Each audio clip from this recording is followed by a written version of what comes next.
اور میں نے پوچھا یا رسول اللہ، اے رسول خدا، ما افضل الاعمال فی هذا الشہر، کہ اس ماہ مبارک رمضان میں سب سے بہترین، سب سے افضل عمل کیا ہے؟ اس ماہ مبارک رمضان میں سب سے بہترین اور سب سے افضل عمل کیا ہے کہ ہم اسے بجا لائیں؟ فقال، تو رسول خدا صلی اللہ علیہ وآلہ وسلم نے جواب دیا، یا ابا الحسن۔ ابا الحسن امام علی علیہ السلام کی کنیت ہے۔ رسول خدا صلی اللہ علیہ وآلہ وسلم نے فرمایا، یا ابا الحسن یعنی یا علی، افضل الاعمال فی هذا الشہر الورع عن محارم اللہ عز وجل، کہ اس ماہ مبارک رمضان میں سب سے بہترین عمل گناہوں سے خود کو بچانا ہے، سب سے بہترین عمل تقوی الہی اختیار کرنا ہے، سب سے بہترین عمل خداوند متعال کے احترام میں اس ماہ مبارک رمضان کے احترام میں گناہوں سے خود کو دور رکھنا ہے، گناہوں سے خود کو بچانا ہے۔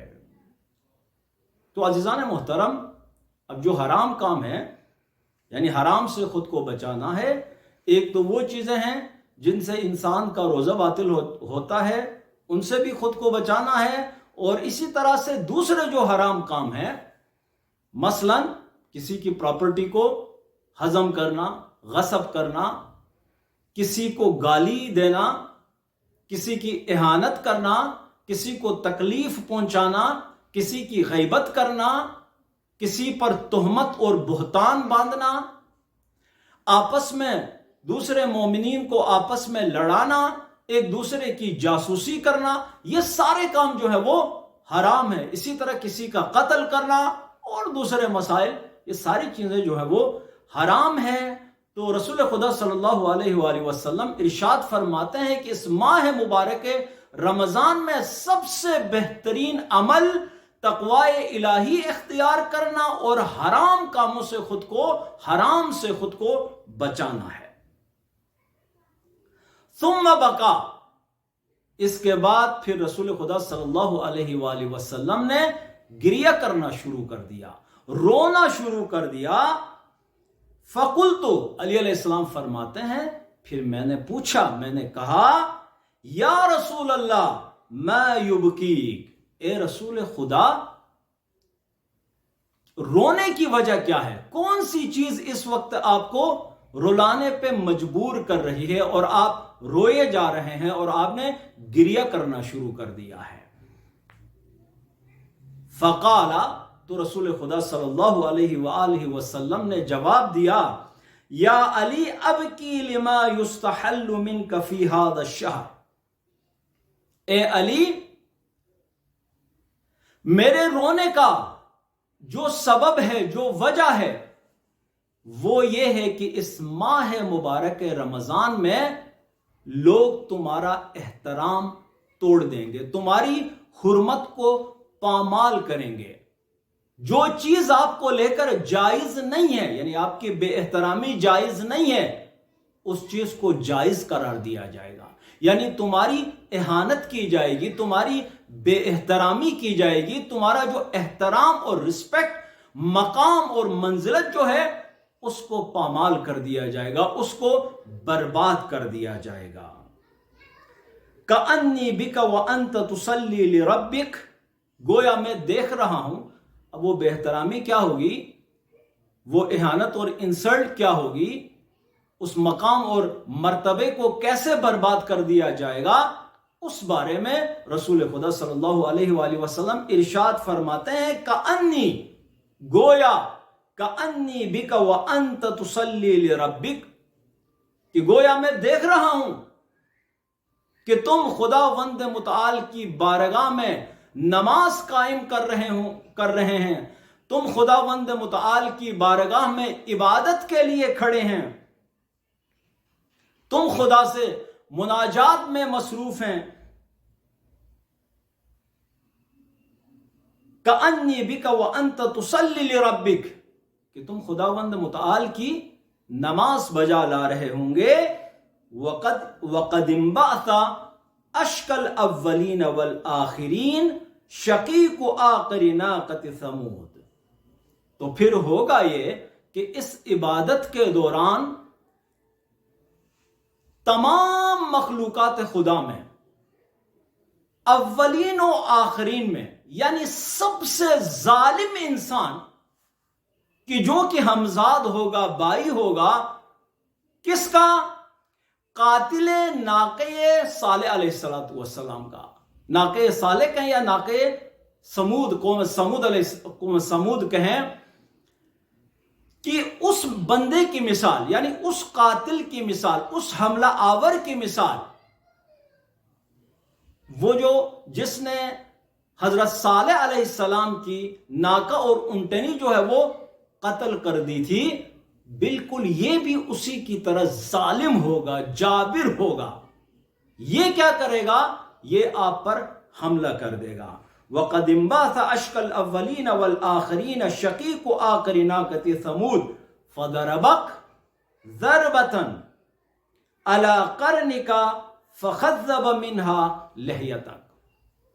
پس یہ خبیث انسان، لعین انسان، ظالم و جابر انسان، یہ آپ پر حملہ کر دے گا تلوار سے، اور آپ کی یہ جو پیشانی مبارک ہے اس پر وار کرے گا، جس کی وجہ سے آپ کی پیشانی مبارک جو ہے وہ شک ہو جائے گی، اور آپ کی جو داڑھی اور محاسن ہے یہ آپ کے اپنے خون سے جو ہے وہ رنگین ہو جائیں گے. قال امیر المؤمنین علیہ السلام فقلت، امیر المؤمنین علیہ السلام فرماتے ہیں پھر میں نے پوچھا، یا رسول اللہ وذالک فی سلامت من دینی، کیا اس وقت میرا دین سالم ہوگا؟ کیا جس وقت مجھ پر حملہ کر دیا جائے گا اور میری پیشانی اس کو شک کر دیا جائے گا، مجھے زخمی کر دیا جائے گا، تلوار سے مجھ پر وار کیا جائے گا اور میرے قتل کی کوشش کی جائے گی، مجھے شہید کرنے کی جب کوشش کی جائے گی، تو کیا اس وقت میرا دین سالم ہوگا؟ تو رسول خدا صلی اللہ علیہ وآلہ وسلم نے فرمایا، فقال صلی اللہ علیہ وآلہ فی سلامت من دینک، جی بالکل اس وقت جو ہے وہ آپ کا دین جو ہے، آپ کا عقیدہ جو ہے وہ سالم ہوگا. ثم قال، پھر رسول خدا صلی اللہ علیہ وآلہ وسلم نے فرمایا، یا علی من قتلک فقد قتلنی، پس جس نے بھی تجھے قتل کیا اس نے گویا مجھے قتل کیا. ومن سبک، اور جس نے بھی تجھے گالی دی، فقط سبنی، تو گویا اس نے مجھے گالی دی. یا علی، ایک لائن سکپ ہو گئی، دوبارہ ریڈ کرتا ہوں، یا علی من قتلک فقط قتلنی، پس جس نے بھی تجھے قتل کر دیا، جس نے بھی تجھے قتل کیا، گویا اس نے مجھے قتل کیا. ومن ابغضک فقط ابغضنی، اور جس نے بھی تمہارے ساتھ دشمنی کی، گویا اس نے مجھ سے دشمنی کی. ومن سبک فقط سبنی، اور جس نے بھی تجھے گالی دی، گویا کہ اس نے مجھے گالی دی. کیوں؟ لِأَنَّكَ مِنِّي كَنَفْسِي، چونکہ تم مجھ سے ہو، تم میری جان ہو، میرا نفس ہو. روح کا من روحی، تمہاری روح میری روح سے ہے. وَطِينَتُكَ مِن طِينَتِي، اور تمہاری طینت اور سرشت جو ہے وہ میری طینت اور سرشت سے ہے. ان اللہ تبارک و تعالی خلقنی وَإِيَّاكَ وَاصْطَفَانِي وَإِيَّاكَ وَاخْتَارَنِي لِلنُّبُوَّةِ وَاخْتَارَكَ لِلْإِمَامَةِ. خداوند متعال نے مجھے اور آپ کو خلق کیا اور پھر مجھے اور آپ کو چنا، انتخاب کیا، تمہیں مجھے نبوت کے لیے، یعنی مجھے نبی بنایا، مجھے نبوت کے لیے چنا، اور تمہیں امامت کے لیے چنا، تمہیں امامت کے لیے انتخاب بنایا اور تمہیں لوگوں کے لیے امام بنایا. ومن انکرا امامتک، پس جس نے بھی تمہاری امامت کا انکار کیا، فقد انکر نبوتی، تو اس کا مطلب یہ ہے کہ اس شخص نے میری نبوت کا انکار کیا۔ یا علی انت وصی، اے علی تم میرے وصی ہو، تم میرے جانشین ہو۔ وہ ابو ولدی، تم میرے بچوں کے باپ ہو، یعنی امام حسن علیہ السلام، امام حسین علیہ السلام، جناب زینب کبریٰ سلام اللہ علیہ، جناب ام کلثوم سلام اللہ علیہ، تم یہ جو میرے بچے ہیں تم ان کے باپ ہو۔ وزوج ابنتی، اور تم میری بیٹی کے زوج ہو، یعنی شوہر ہو۔ وخلیفتی علی امتی فی حیاتی وبعد موتی، اور اسی طرح سے تم میرے جانشین ہو، تم میرے خلیفہ ہو میری زندگی میں بھی اور میری زندگی کے بعد، یعنی میری موت کے بعد بھی تم میرے جانشین اور میرے خلیفہ ہو۔ امرو کا امری، تمہارا امر، تمہارا حکم میرا حکم ہے۔ وَنَحْيُ کا نہی، اور تمہاری نہیں جو ہے وہ میری نہیں ہے۔ اقسم بالذی بعثنی بالنبوہ، میں اس ذات کی قسم کھاتا ہوں جس نے مجھے نبوت پر مبعوث کیا ہے۔ وجعلنی خیر البریہ، اسی طرح سے جس نے مجھے مخلوقات میں سب سے بہترین اور افضل بنایا ہے، قرار دیا ہے۔ انک لحجۃ اللہ علی خلقہ، کہ تم خداوند متعال کی حجت ہو ان کی مخلوقات میں، یعنی خداوند متعال کی طرف سے تم مخلوقات پر حجت ہو۔ اس سے مراد یہ ہے کہ تمام مخلوقات وہ تمہاری پیروی کریں اور تمہاری اطاعت کریں۔ حجت سے مراد یہاں پہ اطاعت ہے کہ تمام مخلوقات پر لازم ہے، واجب ہے کہ وہ آپ کی اطاعت کریں۔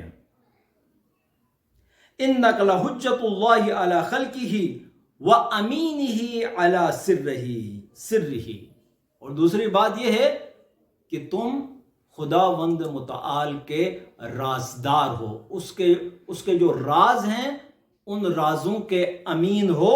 وخلیفتہ علی عبادہ، اور اسی طرح سے تم خداوند متعال کے خلیفہ اور جانشین ہو، علی عبادہ، اس کے بندوں پر، یعنی اس دنیا میں تم خداوند متعال کے خلیفہ ہو، مخلوقات میں تم خداوند متعال کے جانشین، نمائندہ اور خلیفہ ہو۔ عزیزان محترم، آج کی یہ جو گفتگو تھی یہ ہماری آخری گفتگو تھی۔ ہمارا جو تسلسل تھا مباحث کا وہ یہیں پر ختم ہو جاتا ہے۔